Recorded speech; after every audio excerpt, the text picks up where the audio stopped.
All right, so there we've got some equations up there. Are we doing okay with those? I'm having some computer issues again here, but we'll figure them out. But anyway,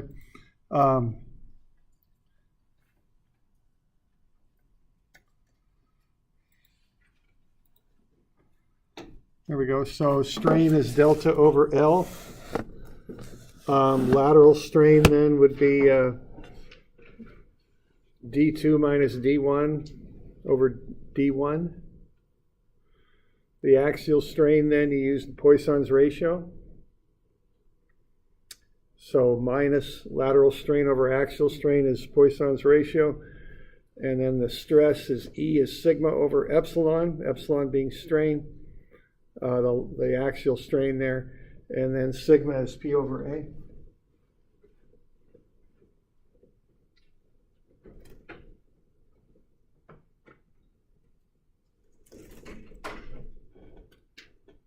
So that's the equations that you'd use to work through this. But you need to rearrange them to get them in the right format, in the right, to solve for the proper thing, I guess you'd say, all right?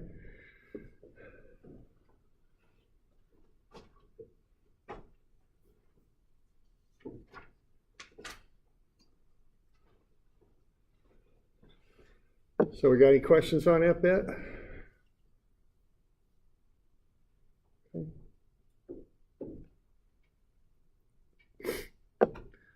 So the next thing then to do is to go ahead and rearrange them to solve for the proper thing, the thing you want to know.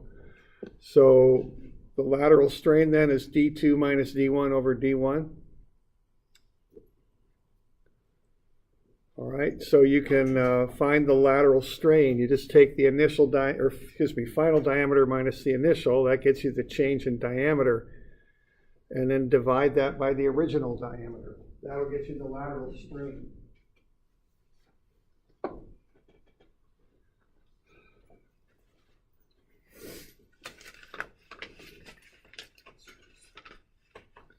All right, once you've got that, what you would do would be to get the axial strain.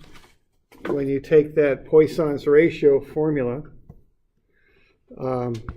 right there, when you take that and rearrange it, you can solve it for axial strain. It's minus the lateral strain over nu. And then after that, we'll want to find the stress by taking the strain times E. This is the relationship that you have on the stress strain curve right there, okay? That E, the slope of the graph, is the stress divided by the strain. And then the last thing you can do is find the load, and the way you'd find the load would be to take the stress times the area, okay?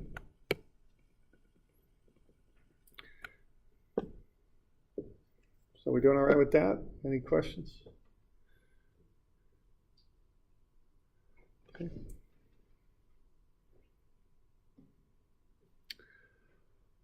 All right, then the next thing to do is to just put everything together and lump it together into one big equation that you'd use to get this thing programmed here. So what we're doing here, we're looking at the change in diameter of that shaft and using that to find the load on the shaft.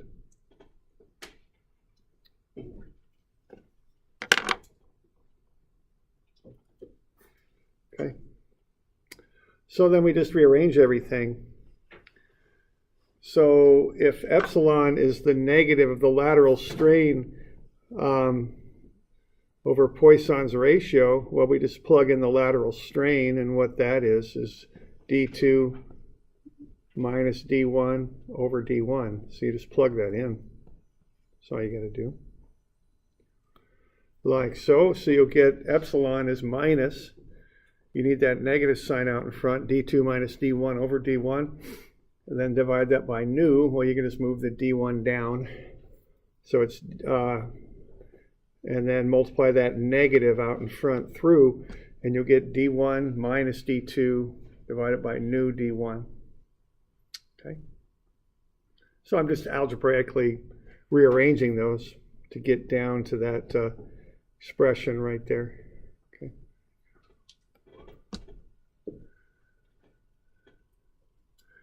And then from there to find the stress, see what you've got there is the axial strain, epsilon. D1 minus D2 over nu D1.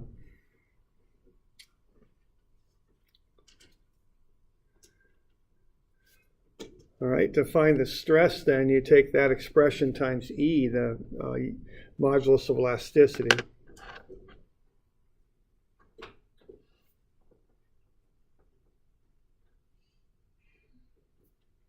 So you just multiply that expression by E. That's happening right there.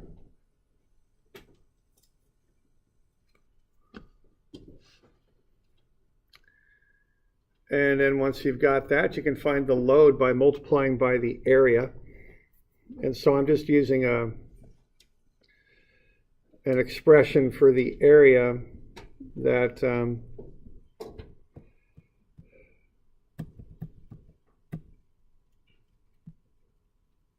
that's pi d squared over 4. I'm using that because my other expressions are in terms of d. So I just use pi d1 over pi d1 squared over 4. The convention on this stuff is to use the original diameter when you're finding areas and things. That's the convention. So we'll go ahead and do that. So there's the area right there. Multiply that by the expression for epsilon, and you get that, and do a little canceling there because we got a d1 on the bottom. We can cancel one of the d1s on the top. So we end up with e pi d1 minus d2 times d1 over 4 times nu. Okay. So there you go. That's how you find the load. And all you need to do that is the original diameter, the final diameter, and then the material properties E and nu.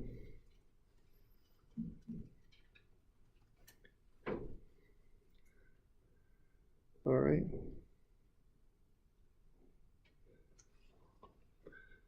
So got any questions on that?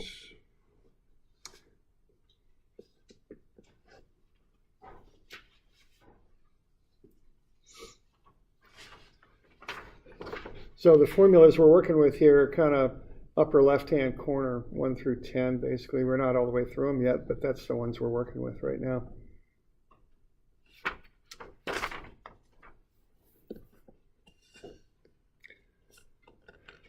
All right, now if you want to find the load, for any condition now, you can just plug in D1, D2, E, and nu, and you could find the load. Okay.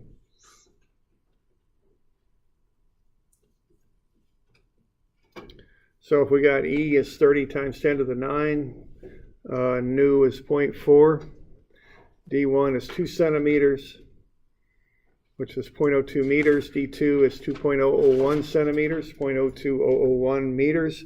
You can plug that in and find the load. And see what you get out of that.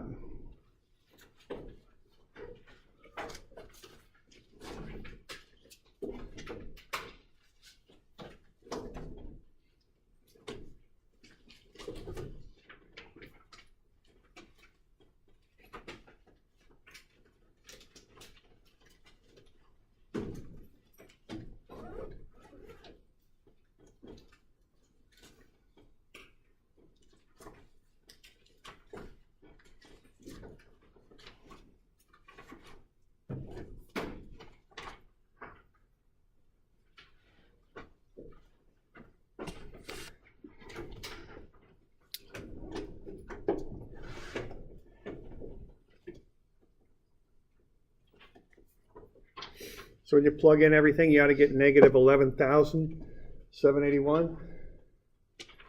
Something like that. Now what does that negative mean? It does come out to be a negative number. Why? You're on the right track, but that's not quite what's happening here. So if you look at D2, D2 is bigger than D1. So the shaft there is bulging out when you load it. So if it's bulging out when you load it, what kind of load is it? Yeah, it's compression, and that's the meaning of the negative. We're just plugging into the formula, so we get a negative answer out, meaning compression, which is normally, what we would expect here for a load cell like this. Okay. All right. So we're doing all right with that?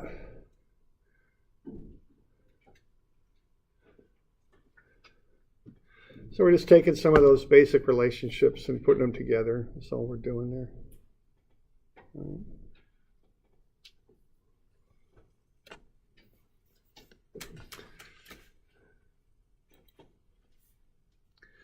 All right, so that's a bit on axial stress and strain, and then that lateral too, lateral being from the side. Let's have a look at the next thing here. And that'll be shear, okay, if we're good. All right, so shear occurs when you, in a lot of different conditions. A common one is if you have something called a lap joint, if you have two boards or two plates or something and you lap them, connect them with a screw or a rivet. If you apply a force on the lower board there, or lower plate, you're going to pull that way.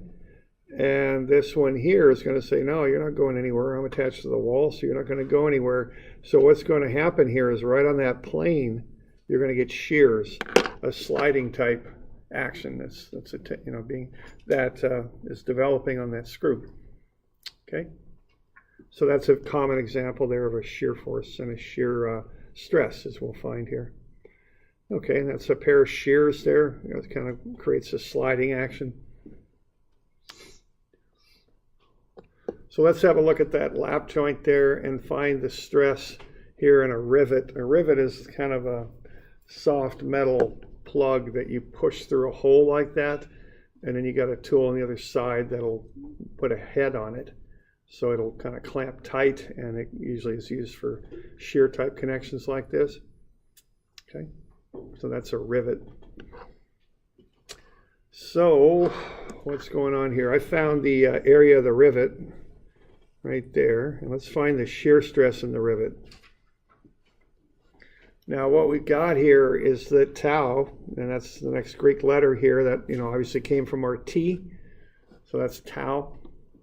That's P over A, with P parallel to A.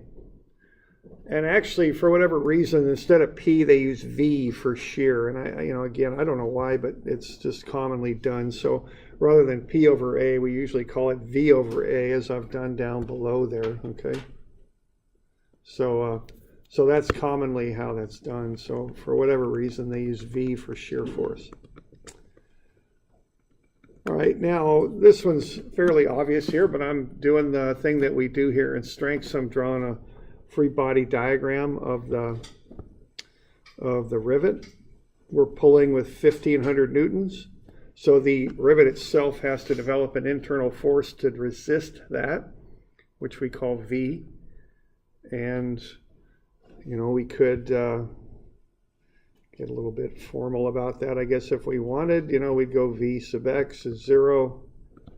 And what is that? That is negative, or F sub x, I'm sorry, 0. Negative V plus 1,500. And we get to the rather apparent answer there that V is 1,500, okay? Not much to that one, of course. You can just look at it and see that V would be 1,500 newtons to resist the 1,500 Newton pull. But that's how you would go about doing it. And the reason I'm doing that process is we'll look at more complicated examples down the road here where we need to do a little bit more work to find out what V is. So we want to go through usually a little bit of a statics, sum of fx is 0 kind of thing to get that figured out. All right, and then you just divide it by the area. That's about it. And we get 13,262,599. And that's 13.3 megapascals. Okay.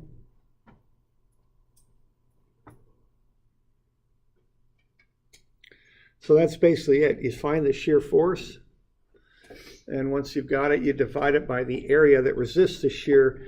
In this case, that's the cross-sectional area of the rivet. Okay.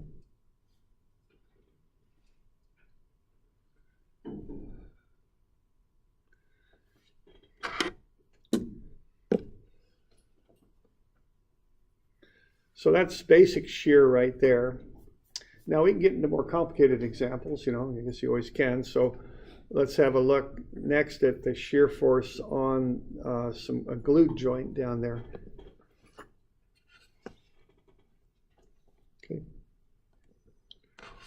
So let's say we've got 3 boards with a lap joint there. So we've got 2 glued joints, kind of shown with those scratchy sort of lines there. And let's figure out what's going on with this. So we've got a glued joint. The shear stress of the glue is 1.4 megapascals. Let's find how big of a load we can put on that middle board before failure. The boards are 15 centimeters wide, which is into the page. Okay. So let's go ahead and draw up some free body diagrams and get this all figured out here. All right, now just from, just inspection, or I guess that's the word, isn't it? That's a common word for if you're just looking at it. What we're going to have here are 2 forces pulling back, one at each board, and that's symmetrical, so I'm pretty confident in saying that they're both P over 2, okay? Both of those forces. And so the free body diagram that I can draw is over there on the top on the right there, like so. All right, now what I'm going to do next is have a look at the force in each section of glue. So I'm doing that thing that we've been going over here a bit. I'm just applying it to shear this time is all.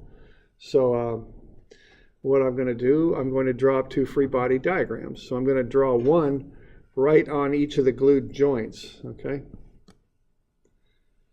So I'm going to draw one free body diagram like that.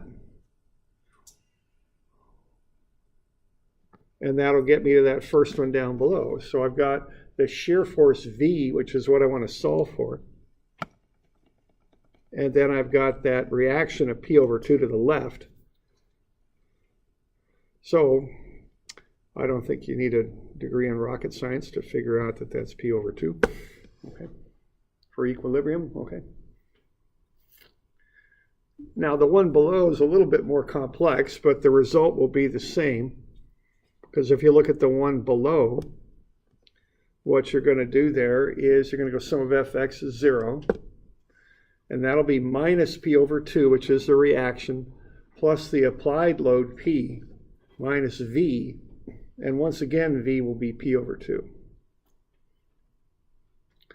So with that glued joint there, we found out that both of them have the same shear force in them of P over 2, which you might have been able to figure out from the symmetry, but the one in the homework you'll have to look at a little bit more carefully. So that's why I'm going over this, is you want to pay a bit of attention on the homework that I'll give you on this to draw these free body diagrams. Okay. So we got the shear force is P over 2.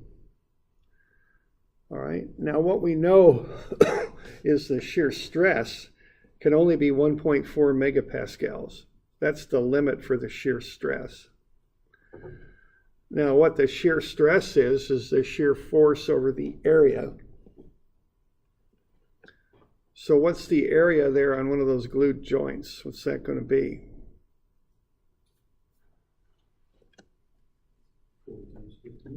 Yeah, we got 40 for the length of the glued joint, and it goes 15 centimeters into the page. And we probably I'd probably get the thing in meters is probably what I'd do. So I go ahead and get that area in square meters. So 0.4 by 0.15, it's 0.06. And the units is meters squared. And then the shear stress is V over A. Now what V is half of P. So V over A is P over 2A.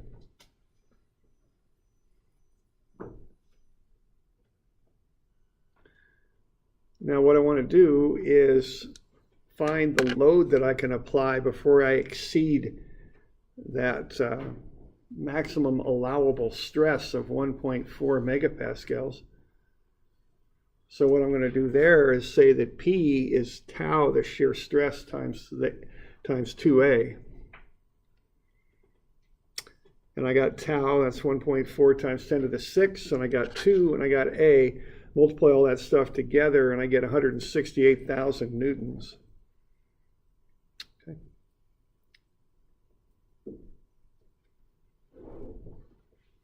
So that's the load that can be applied. If you apply that load, you're going to get a stress of 1.4 times 10 to the 6 newtons per meter squared.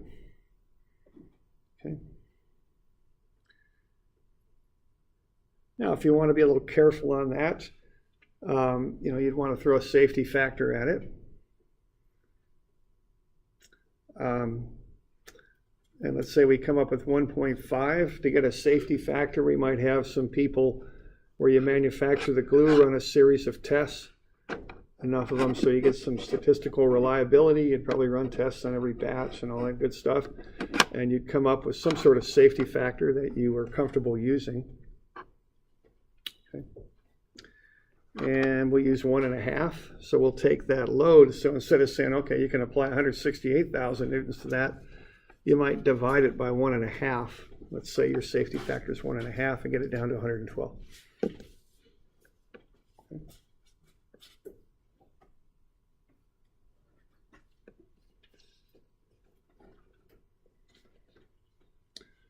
All right, so that'd be the approach there. So we're just using the tau equals V over A formula there.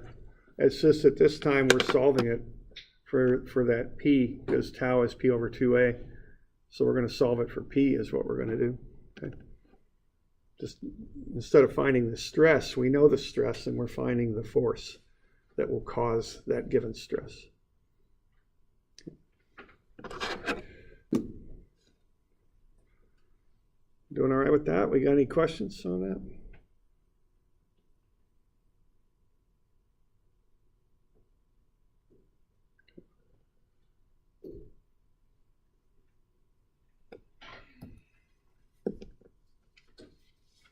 Okay. So that's a bit on shear stress. Okay. It's just V over A. Sometimes you got to take a little care in finding V. Okay. So let's have a look at shear strain. Okay. Now shear strain is based on shear deformation.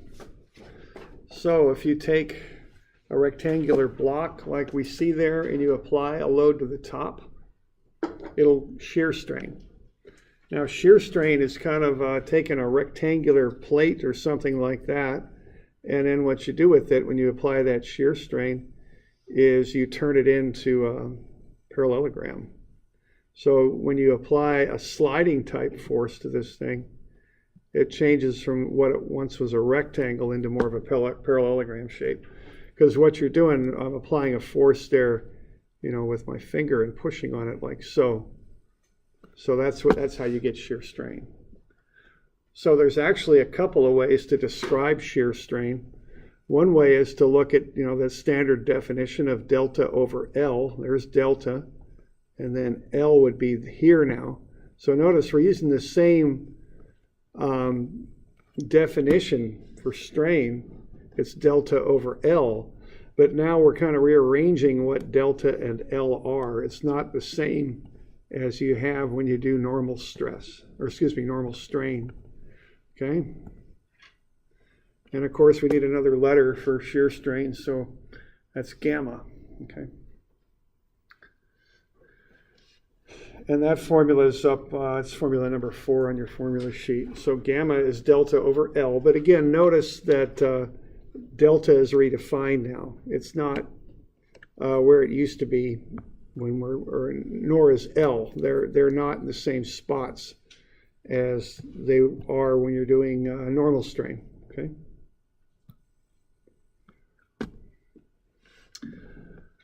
All right. Now, another way you can look at shear strain too is an angular change. You could say that original angle over there on the left was 90 degrees, but after we apply the load, it's no longer 90.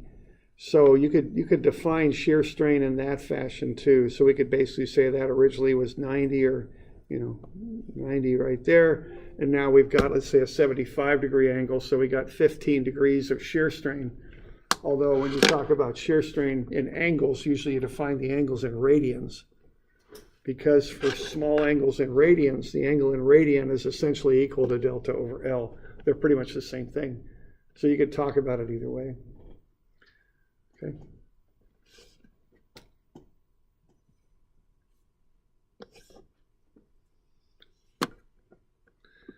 Now for positive shearing strain, the angle gets smaller.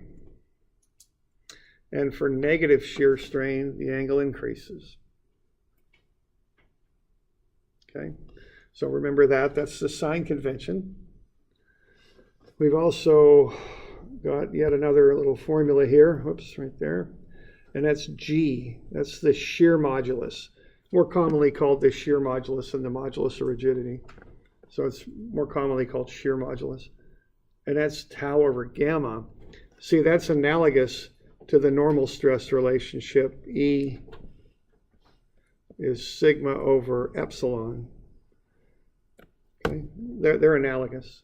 So the stress on the left, or excuse me, the modulus on the left is the stress on top of the fraction divided by the strain on the bottom. So that gives you an idea of how much stress it takes to develop a given strain. So as G goes higher and higher, the material's more rigid. It doesn't deform as much. That's why it's also called modulus rigidity sometimes.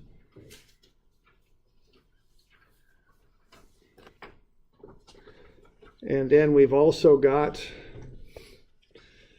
a formula that links our three material properties together.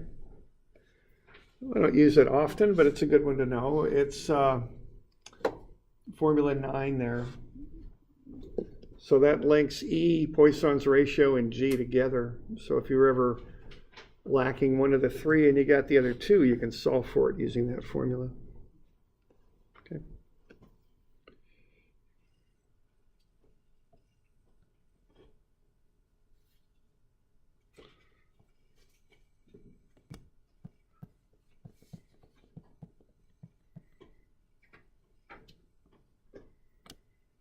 So let's say we apply a load to this block,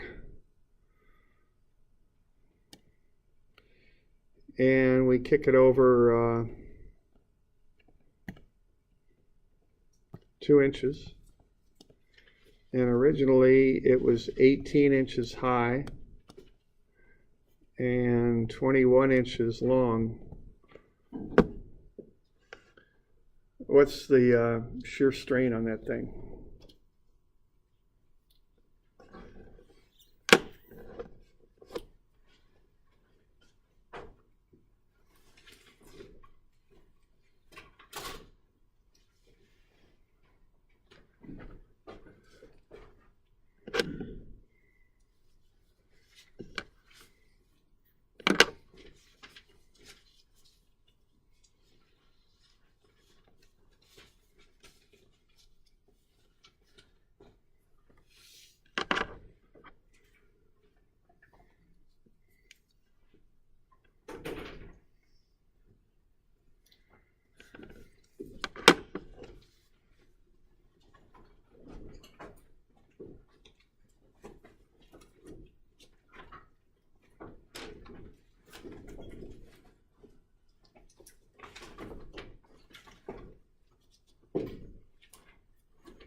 So what are we getting there? 2 inches over 18. So 0.111. That's a dimensionless number.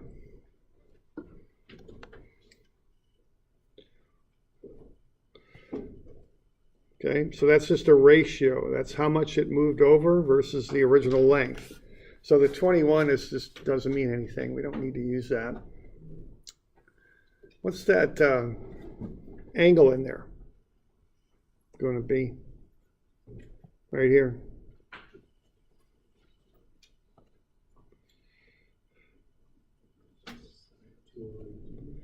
It'd be the sine of 2 over 18, but that's going to be pretty close to 0.111 radians.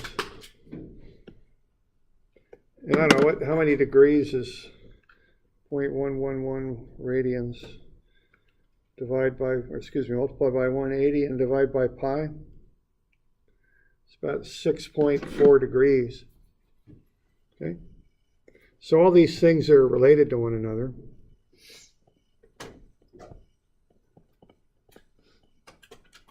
Okay. I don't know, what's the inverse sine of 2 over 18?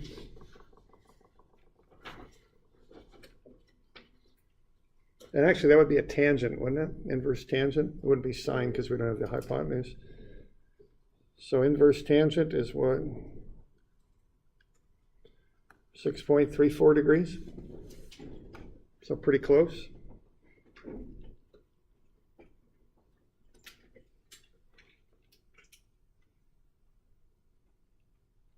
Because this one came out to be 6.37 actually, versus 6.34, so close enough, okay?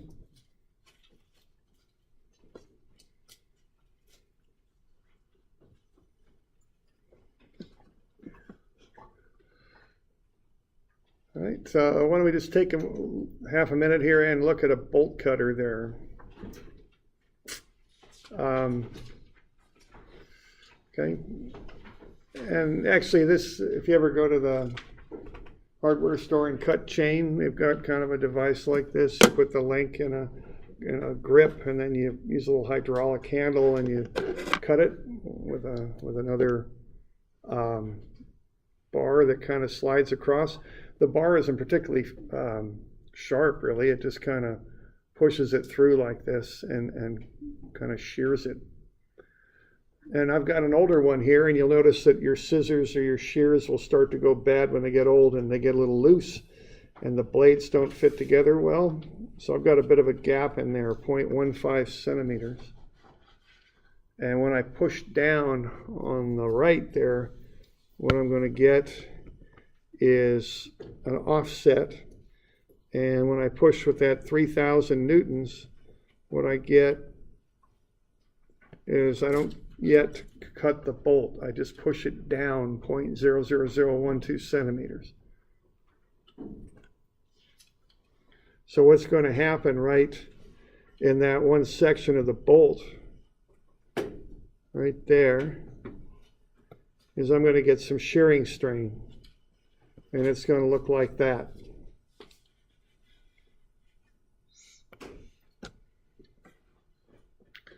So how much shear strain do I got in there? Why don't you find that out?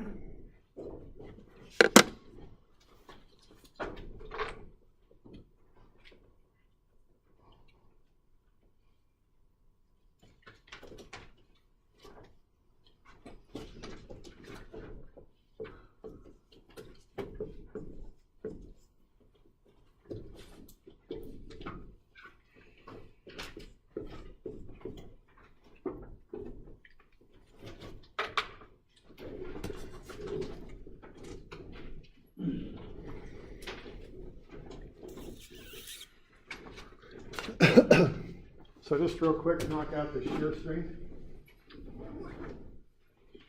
Have a lot of zeros in it.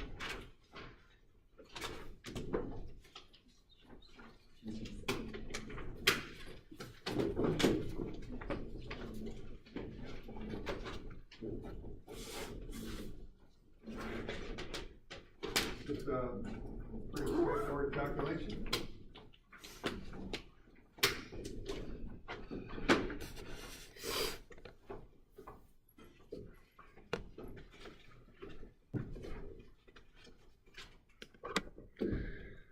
See, that bolt was originally straight, but now we've pushed it down 0.00012 centimeters. And we've done that over a 0.15 centimeter distance. Okay.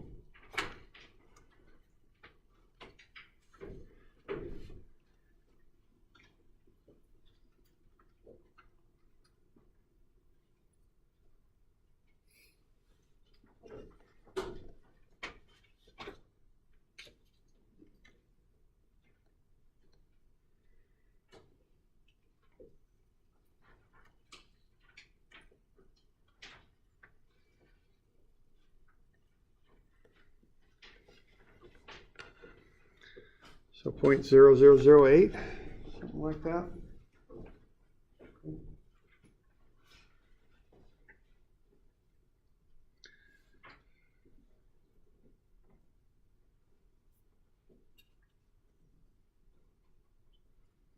So you just take the delta, which is 0.000, and two more zeros because it's meters. Well, I've just got into standard units there. I really didn't have to, but I did. And then divide it by the distance perpendicular to that. So in a 0.15 centimeter distance, we had a deformation of 0.00012 centimeters. So you just divide them, and you'll get gamma, which is the shear strain, 0.0008.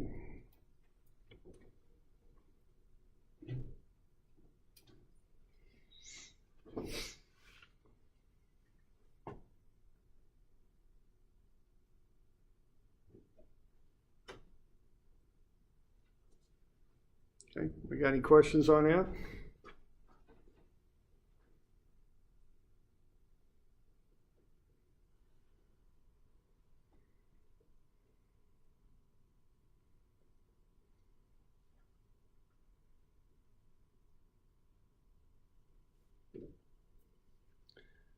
All right. We'll go over the rest of this Monday, I guess. I got a few more to do for Wednesday, so 131, 132, and 141. Okay.